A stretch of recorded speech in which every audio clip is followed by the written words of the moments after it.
ბათუმელი ახალგაზრდების განვითარების ხელშეწყობის მიზნით ქალაქის მერიაში სტაჟირება იწყება. პროექტის ფარგლებში სტუდენტები თვითმმართველობის მუშაობას გაეცნობიან. დარგობრივ კომისიებთან ჯგუფები შეიქმნება და პროექტები მომზადდება.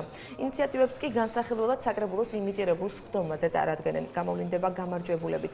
27 სტუდენტი კონკურსის შედეგად შეარჩიეს. ახალგაზრდებს დღეს მერი და საკრებულოს თავმჯდომარე შეხვდნენ. პროექტს კავშირი პროგრესი ბათუმის თვითმმართველობასთან ერთად ახორციელებს. ჩვენ შევეცადეთ მაქსიმალურად გამოცდილი და აქტიური ახალგაზრდების შეგვერჩია, იმიტომ რომ თვითმმართველობაში მუშაობა საკმაოდ სერიოზული პროცესი არის და გარკვეულ გამოცდილებას ახალგაზრდები უნდა ფლობდნენ. თუმცა ეს არ ნიშნავს იმას, რომ სხვა ახალგაზრდებს არ აქვთ ამის შანსი.